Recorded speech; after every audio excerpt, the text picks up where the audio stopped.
Welcome. I'm E.G. Marshall. Welcome to the terrifying world of your imagination. I have an unusual story for you about a crack in a cellar wall that resists all efforts to repair it. Despite all the learning through the ages, despite the world's great progress in physics, chemistry, biology, there are certain matters which cannot be explained by our computers or our wise men. Matters which may never have a logical explanation. Our mystery drama, The Crack in the Wall, was written especially for the Mystery Theater by Sidney Sloan and stars Celeste Holm. It was a cold, rainy, windy day when Paul and Nora Santfort laid their child to rest in Green Tree Cemetery. Despite all the soothing words of friends and relatives, Nora's despair was inconsolable. She felt that nothing could ease the pain in her heart caused by the loss of her only child. Our Father, which art in heaven, my darling. hallowed be thy name. My baby. Why did she have to die? Nora, darling, please. Our religion teaches us that God, in his infinite wisdom, Don't decides... speak these empty words to me. I accepted that because it never touched me before. I never thought of it. But our daughter, our beautiful, innocent child, just 16. Why? One does not question these matters, Nora. I do question. For the first time in my life, I question. I would do anything. Anything to bring my Ruth back to this world. Nora, please. Now, you know that's impossible. Why? Why? Because our little girl Ruth is dead. Burnt to death. Nothing you can do or say or hope can change that.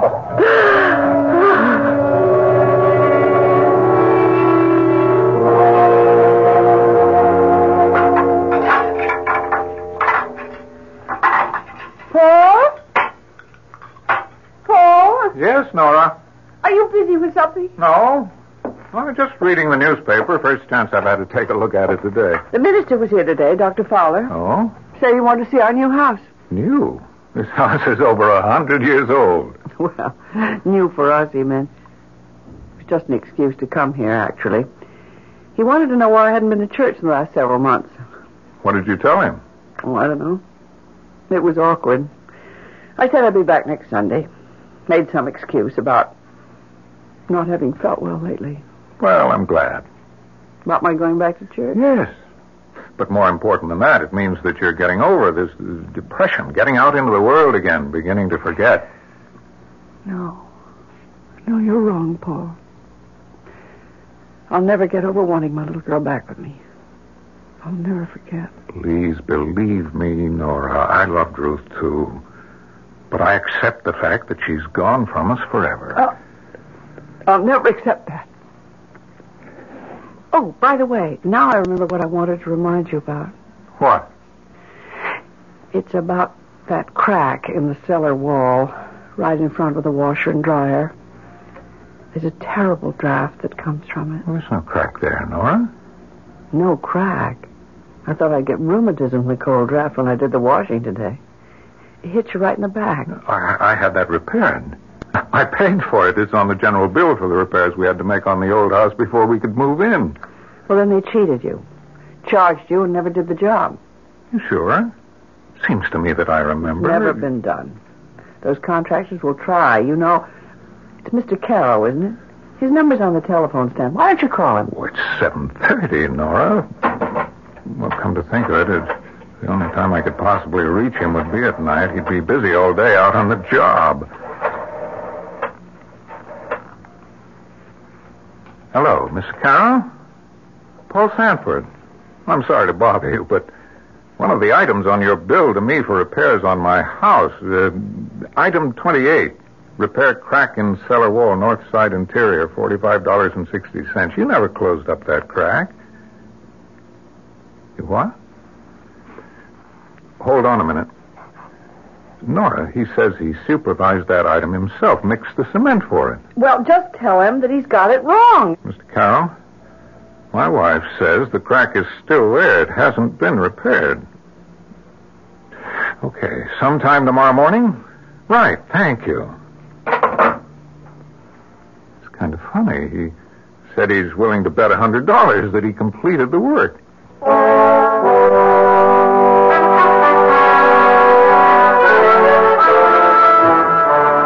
Mrs. Sanford, I'm finished with the job, and I want your okay. I'll put on the pot and give you a cup of coffee. Thanks, I'd appreciate that. Come right down. I'm in a bit of a hurry. Won't be a minute. I'm coming, Mr. Carroll. Mrs. Sanford, the strangest thing. What did you say, Mr. Carroll? Look at that wall. Oh, dear. Another crack? No, it's not another crack. What? It's the same crack. I just filled it with cement. But you couldn't have. It looks old and dry. Look at my hands. They're still covered with cement. Here are my tools, my trowel, my hammer and chisel. I could swear it was closed up not 5 minutes ago. And that cold drop flowing from it. Like from a tomb.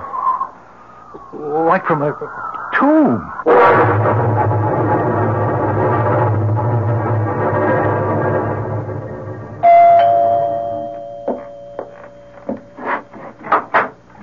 Oh, Mr. Sanford.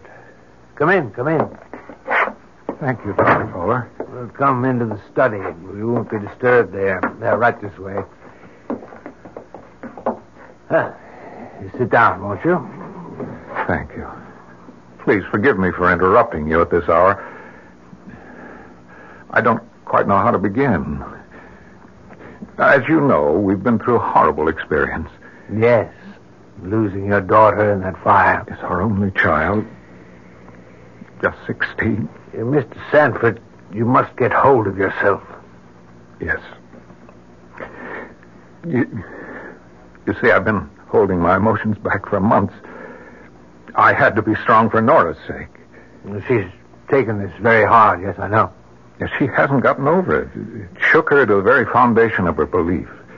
I gather that it's been only recently that you both came back into the church. She's definitely twisted mentally. Her preoccupation is with a crack in the cellar wall, which she says cannot be repaired. What? Well, there's a long, jagged crack in the cellar wall. It's been there since we bought the house earlier this year, after our other house burned down. Have you tried to have this crack filled with cement? Oh, yes, we tried. The way you say that is very strange. Well, I paid Carroll, the builder, for repairs on the house. He was certain that he'd repaired the wall. However, he came back and patched up the crack again when he asked for my wife's okay on the job after he'd finished. They went down to the cellar and looked. The crack was open again. I don't understand. Neither do I. Carroll said that he'd not left the cellar, that he'd called my wife to look at it. What's your explanation? I have none, Dr. Fowler, none.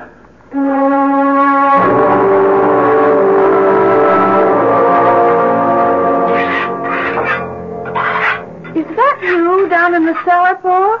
Yes, Nora. I'm filling up the crack in the wall with cement. Do you think that's wise, Paul? Wise?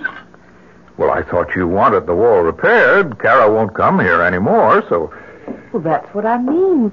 Paul, there's some very good reason why that wall resists repair. Well, that's a strange way of putting it. Wall resist repair. So you thought the wall had... I don't quite know how to put this. As though the wall had a will of its own? Nora, that's ridiculous. Is it? Mr. Carroll tried twice to fill that crack. He gave up. I know. I just received a check from him for $45.60, refunding the money I paid him for the job. Come on, let's go upstairs. This old cellar gives me the creeps. Paul! Look! My God. It's disappearing. The cement I just put into the cracks dissolving into thin air.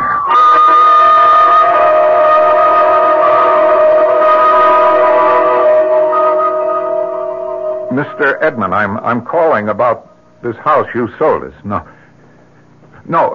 it's a good, solid old house. It's just that my wife isn't happy here. We're all alone, as you know. It just isn't right for us. Yes, I know. I'll have to take a loss if I change now, but I'm prepared for that. Okay, I'll see you tomorrow, around 5. Okay? Good. Goodbye, Mr. Edmonds. Paul, who was that on the phone? Oh, Nora, I called Mr. Edmonds. The real estate man? That's right. You're thinking of selling? Well, I thought you'd want to get out of here, too, Nora. Whatever gave you that idea? Now, that's a very strange attitude. Don't you know what this all means? No, I don't understand it. Frankly, it scares me. Ruth is trying to reach us. What are you talking about? It was just 2 days ago. I was lying in bed. You were sound asleep. I heard the clock chime 3. I felt something urging me to leave the bedroom and go down into the cellar. Nora, I've got to take you to a doctor. Paul, I'm not out of my mind. I tell you, our daughter is calling to me. She's trying to get to Darling, Nora, listen to me. What you're saying doesn't make sense. Our child is dead, Nora. Burnt to death. I spoke to her. I spoke to her through the crack in the cellar wall. You what? I spoke to our Ruth, and she spoke to me.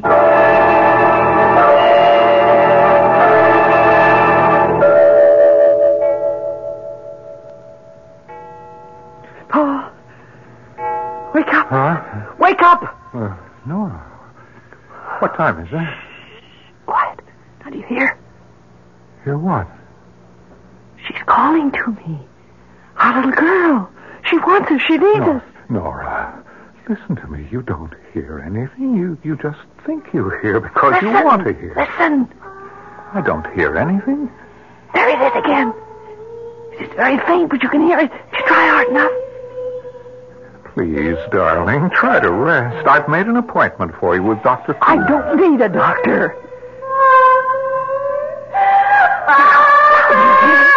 Who's calling me? Yes. Sounds like it's coming from... The cellar. I must go to her. No, don't. You mustn't. My little girl is calling. I must go to her.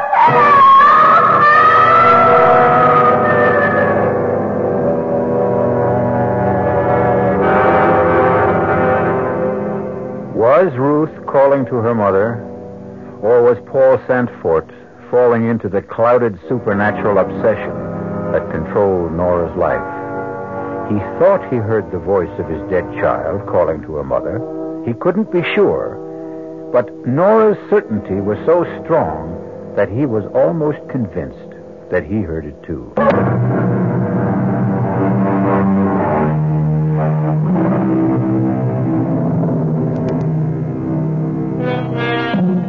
Everything that Paul and Ruth Santfort believed in is being drained away.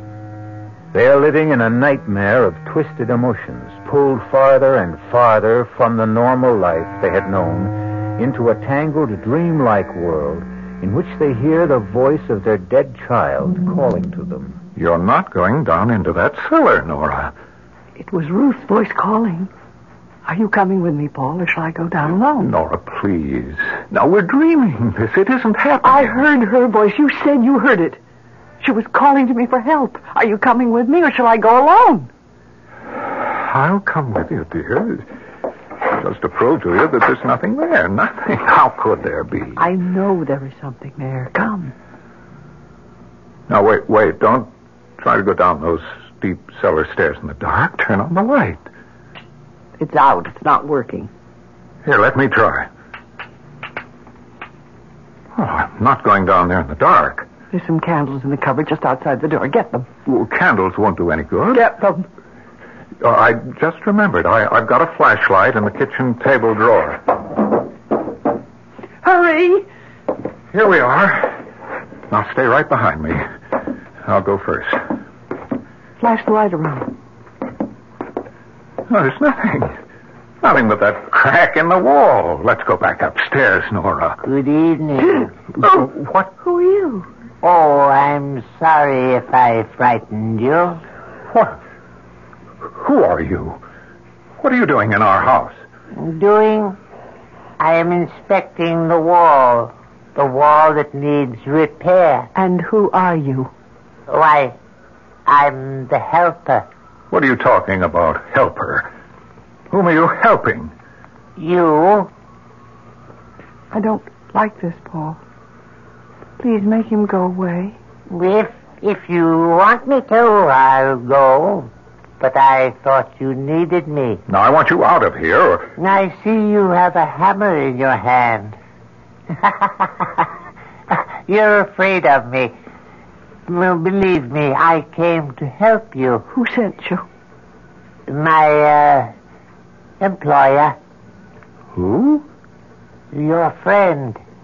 Your friend who knows of your sorrows.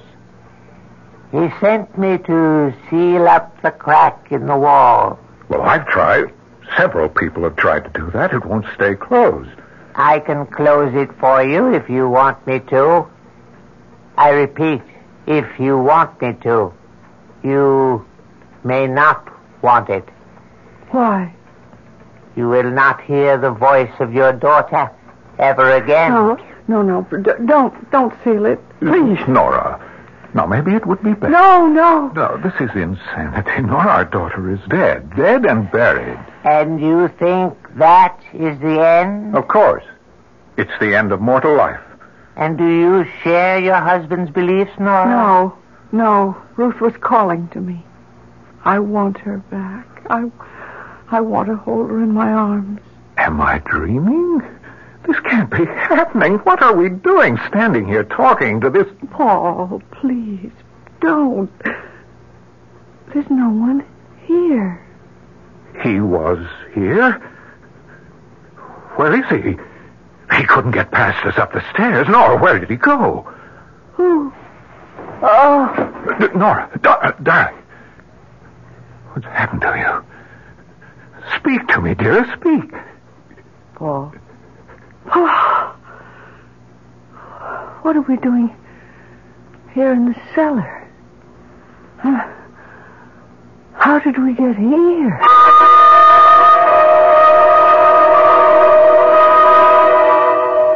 And you say, Mr. Sanford, that you think you saw this creature in the cellar of your house? No, it wasn't what you say. No, not a creature.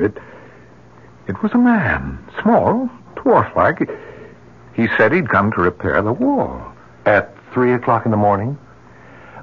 You saw this man too, Mrs. Sanford? No. I don't know what Paul's talking about. I didn't see anything. I was fast asleep. Paul woke me and told the story.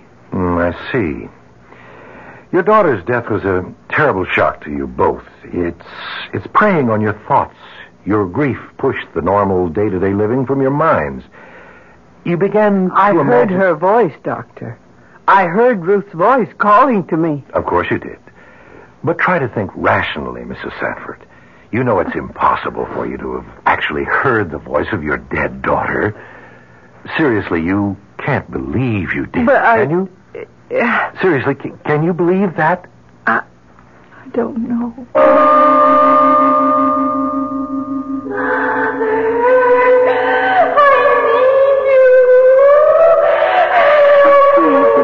My little girl. It's all so simple if you will recognize the true authority. Who are you? I am merely a conveyor of ideas, a messenger. Then you are sent by the devil? Perhaps I'm your friend.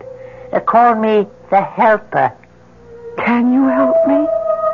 Can you bring my daughter back to me? Under certain conditions, but you might find the cost too high. What? Tell me. Nothing is too costly, too terrible. I'll agree to anything. Even if it meant that you would lose everything? Everything you've been taught about life and death since you were a child? Oh, yes, I agree. I agree to anything just to help me save my child. Help. Help me! Nora, wake up, Nora. You're having a bad dream, darling. Anything! I could anything! Darling, Nora. Paul. You were crying out in your sleep. I woke you. Paul. He came to see me and told me that Who, darling? That ugly little creature. I'd seen him before, but I can't remember where. The helper. That's what he calls himself. I heard Ruth calling to me. Then he appeared. I don't know what it is. I don't want to know. We're getting out of this house and we're not coming back. Oh, you go, Paul, but I can't. But don't you see what's happening to us here? Something evil is pursuing us, either to destroy us or drive us insane. No, I can have my daughter back. He'll help me. You can't believe that. I believe it. What does he expect in exchange? I can't tell you, Paul. I just can't tell you.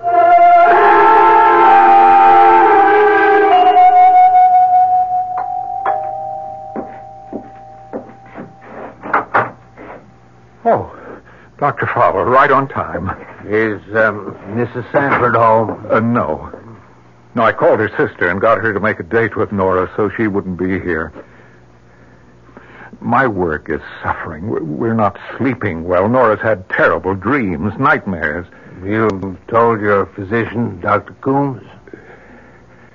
If anyone can help us, it's God. Dr. Fowler, we have seen the evil one.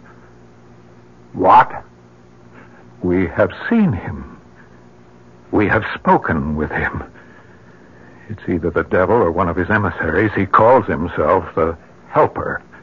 My good man, in this enlightened age, when we speak of Satan, it is usually, what I mean to say is we think of the devil as the embodiment of all evil, but not as an actual being. I see. Well, Dr. Fowler, if you can't help us, we may have to go to someone who can. There are groups where they believe in the devil. Mr. Sanford, Paul, please understand. I cannot believe in the devil as being other than an abstract name for evil. If I can show him to you, will you believe me then? I saw him. I have seen the devil and the devil's work, and I'm frightened to death.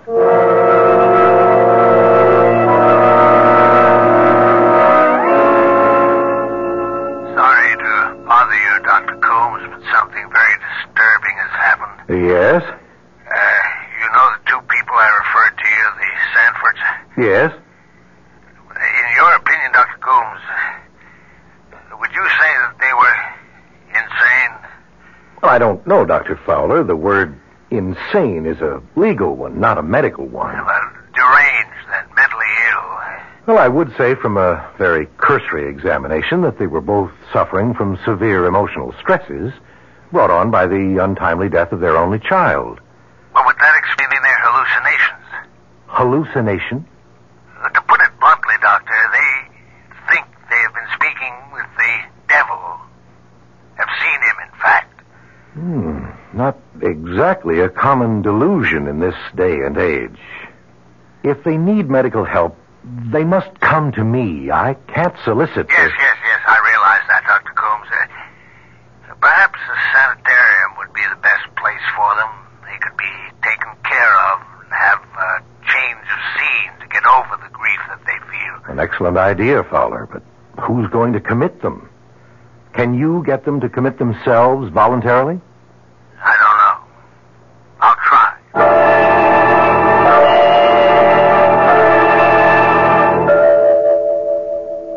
Have you come to any decision? I've been thinking about it. I've heard you say you would do anything to have your daughter back. You had made up your mind. Yes. Oh, yes. But still, you hesitate. What you've asked of me is almost... Well, I'm almost afraid to think of it. It's been in my mind, awake and asleep. I can't tell the difference anymore. You hesitate. thinking of yourself while your daughter suffers. Oh, no. I will leave you now, perhaps never to return. This is your last chance. Nora. No, Nora, darling, listen to me. You're having bad dreams. I'll do anything. Wake up, please. Nora, it's me, Paul. What? Open your eyes. No. You're all right. No. You're safe with me. Darling, it's me, Paul. Yes. It's all right now. Paul, Nora. I've made my decision What decision? about Ruth. I am going to bring her back. Bring her back? What are you saying? I'm going to bring her back no matter what the cost, no matter what the consequences are.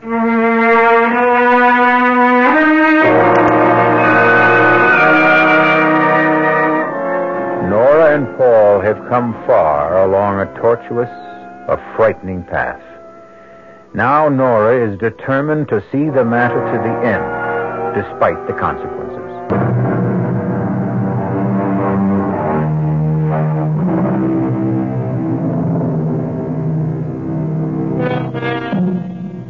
Forces are tearing at the sanity of Paul and Nora Santfort. Nora's sleeping and waking worlds are so much the same that she can no longer differentiate between them. In her thoughts, in her ears, are the words of her dead daughter calling to her for help. Paul thinks he has heard the child, too, but is uncertain. He is not sure whether or not it is the driving influence of his wife's obsession or what he has actually heard and seen himself.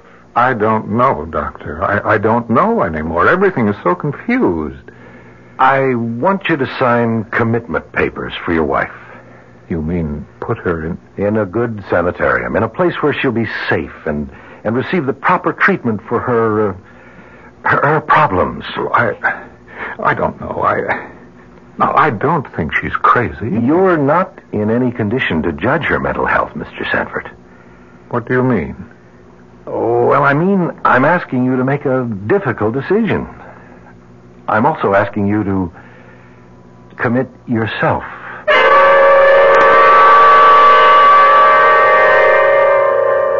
No, I won't think of it. Send him away. Send the doctor away. Paul, how can you do this to me? You know I'm not insane. You heard her. That night, we both went down into the cellar, and that little man, you remember? The helper? You saw him, too. You know I'm not crazy. I won't go. I won't. You can't make me. She's gone into the bedroom, Dr. Coombs. Is there a lock on the door? No. Well, suppose I go in. Perhaps a sedative to quiet her. No, please, Doctor. Let me speak to her first. She'll listen to me. Very well.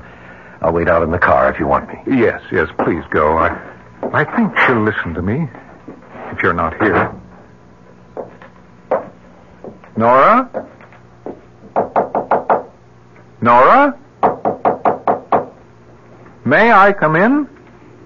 Is that doctor still here? No, he's outside in his car.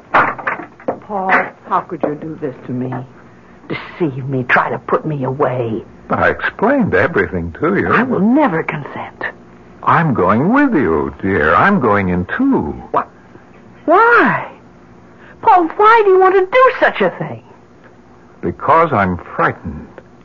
I've never been afraid in my life before, but this is all beyond me, beyond any rational explanation. And you think you'll be away from your fear in that place? Oh, Paul, I'm not out of my mind, and neither are you. How much longer can we stand this? Listen to me. What? I can tell you. Only you. What? I've made a pact with the helper. Oh, Nora. He has given me the power to bring Ruth back. You don't know what you're saying. Oh, yes, I did. That's impossible. Now, don't be foolish. Don't tell anyone else what you've told me. Now, you think I'm insane, too, don't you? Well, I don't know what to think. He has given me 2 wishes. 2 wishes? Yes. He said that I would need 2. Actually, all I need is 1. To bring my dear child back. Yes. Yes, Nora, of course. Now, I want you to do something for me. What? Don't fight me now. Go along with me for a little while.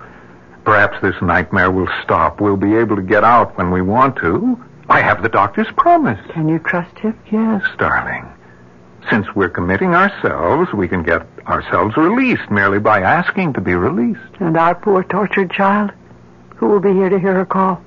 Who will be here to comfort her, Paul? We're running away. Deserting her. Darling Nora, our Ruth will be with us always, no matter where we are.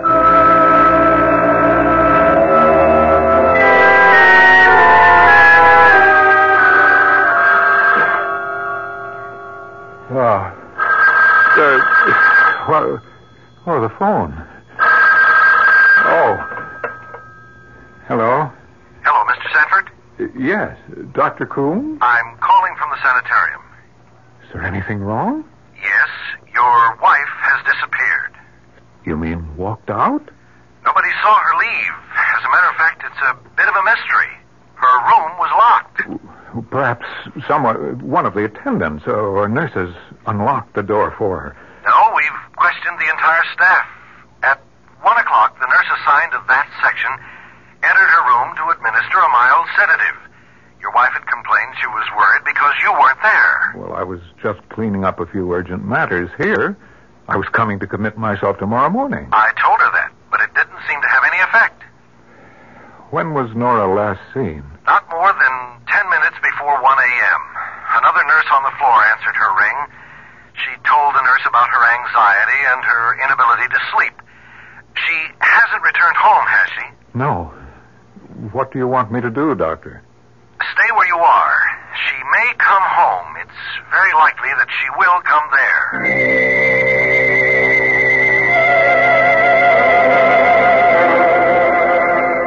Emily, I'm sorry to be calling you at this hour, but Nora has disappeared. She walked out of the hospital. The fire, Ruth's death, it's been preying on our minds, and I thought that... Wait, Emily, that's my doorbell. I'll call you back. I just wanted to know if Nora was with you. I'll call you back. Let me know if Nora shows up. Bye. Oh, Dr. Fowler. Come in. Oh, thank you. I got a call from Dr. Coombs about 20 minutes ago. Yes? He asked me to see you. He said you might need me. I came right over. Is there anything I can do to help? Nothing. Unless you can find Nora. She's been missing since about 1:30 a.m. About 3 hours. Where would she go? Where could she go? I don't know. What was that? I heard it, too. Do you have a cat, Paul? No. Sounded like a cat. It was Ruth. She's calling Nora. Ruth? My daughter. Oh, yes, your daughter. But she's dead. You hear your dead child's voice calling? You heard it, too. No, it can't be. That's superstitious nonsense. That's what I thought. But I don't anymore. Ruth is calling to us from the grave.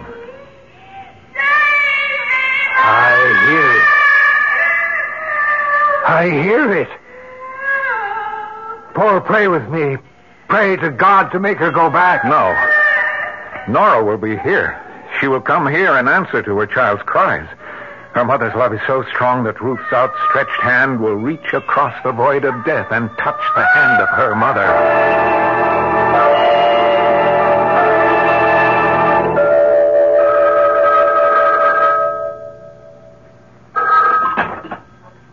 Yes? Fowler? Yes? I thought you were going to report back to me.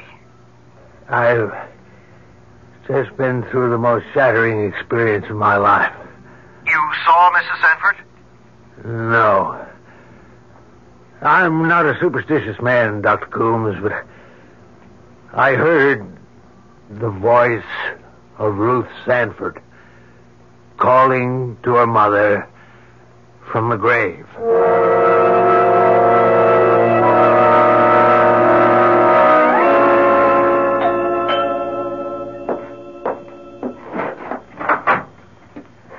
Oh, Dr. Coombs. I thought it was Nora. She hasn't returned yet, huh?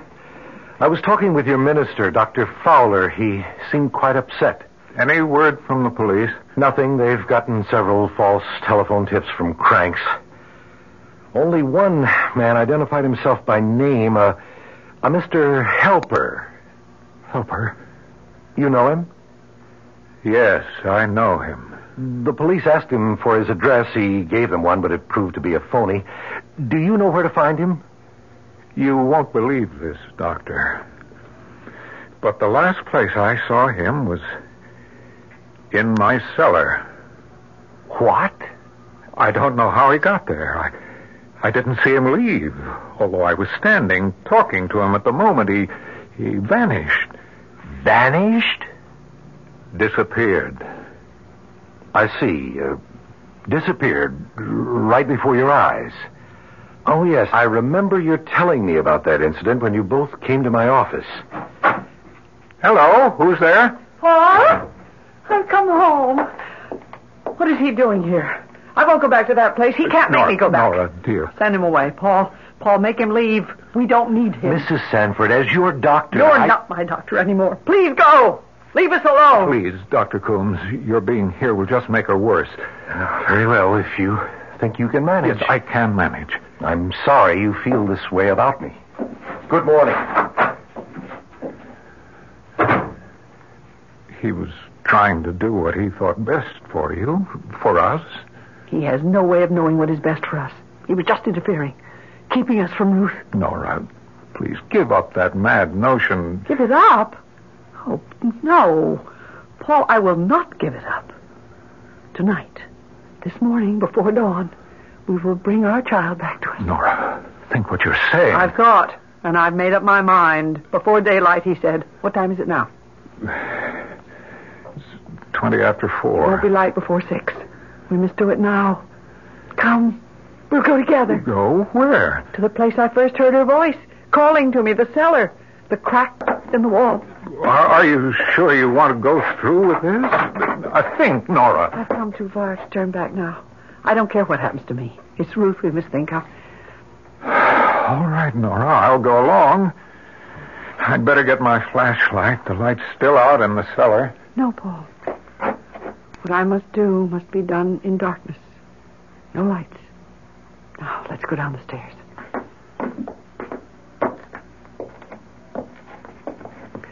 Now, Paul, don't say anything.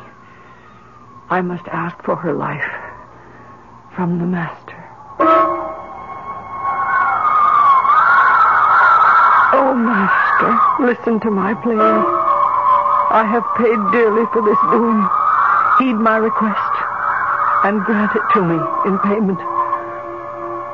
I fear your presence, Master, but I implore you, grant my wish.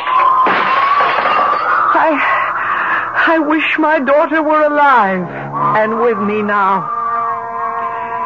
My daughter, please give me back my daughter. Ruth, where are you? Come to me.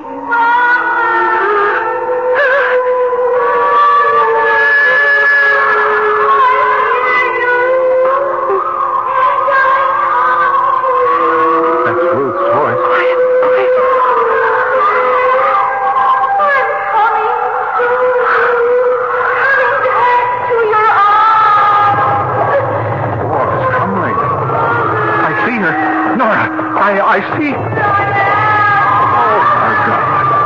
Oh, no. No. Nora, stop this. Make her go back.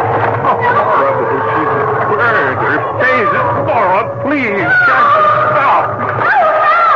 Nora, send her back. Send her back. She's mutilated. Disfigured. Nora, you can't bring her back into the world. You must send her back to her grave.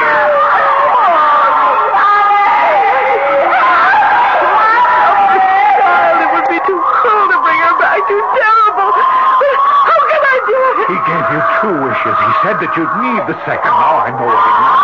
Send her. Nora. Yes. I wish my dear daughter were dead and back in her grave.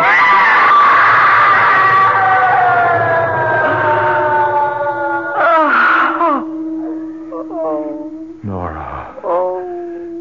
It's over. It's all over. Our child is gone.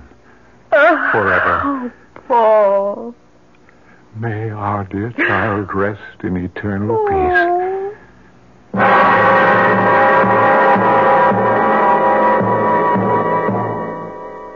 And so Paul and Nora were left to pick up the fragments of their lives and go on. Strangely enough, the crack in the cellar wall was finally closed, and no human hand had a part in its repair. Our cast included Celeste Holm, Wes Addy, Robert Maxwell, Robert Dryden, and Ann Costello. The entire production was under the direction of Himan Brown. This is E.G. Marshall inviting you to return to our Mystery Theater for another adventure in the macabre. Until next time, pleasant dreams.